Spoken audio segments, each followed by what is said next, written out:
Magandang araw mga bata! Ngayong April 30, 2024 ay ang pangalawang araw ng ating asynchronous class. At dahil natapos na natin lahat ng tatlo na module ninyo sa 4th quarter sa ating English subject, ay ating babalikan ang inyong English 5 module number 2 na may pamagat na Writing Paragraphs, Showing Cause and Effect, Comparison and Contrast, and Problem and Solution Relationship.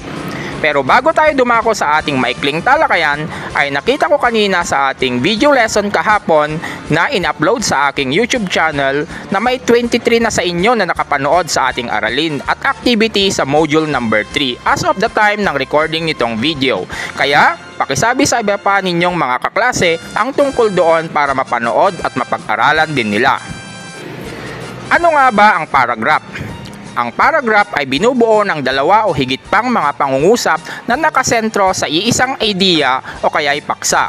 Ang unang pangungusap ay isinusulat ng may pasok o kaya'y indent ng mga 1 pulgada o inch mula sa kaliwang margin. Siyempre, ito ay nagsisimula sa capital letter at nagtatapos sa bantas tulad ng tuldok.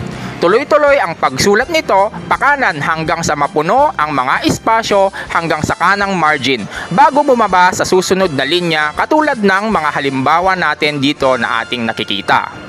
Ito naman ang isang halimbawa ng maling pagsulat ng paragraph o talata kasi walang indent ang unang pangungusap nito at hindi tuloy-tuloy ang pagsulat nito patungo sa kanang margin. Sa pagsulat ng talata ay kadalasan tayong gumagamit ng mga conjunctions o mga pang-ugnay. Ito ay mayroong dalawang kategorya.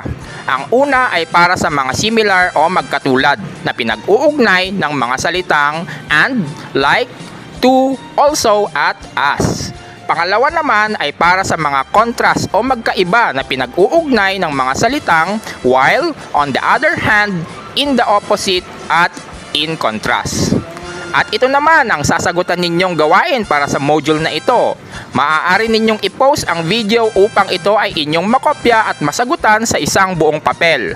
At ito ay inyong ipapasa sa Friday, May 3, 2024. At iyan ang maikling talakayan para sa English 6 Module number 3. Magkakaroon pa tayo ng talakayan patungkol dito at sa mga iba pa ninyong mas naunang modules sa inyong pagbabalik para sa face-to-face classes. Kaya, huwag kayong mawawala. Ako nga pala si Teacher Ferds, isang teacher na biker. Hanggang sa muli, paalam!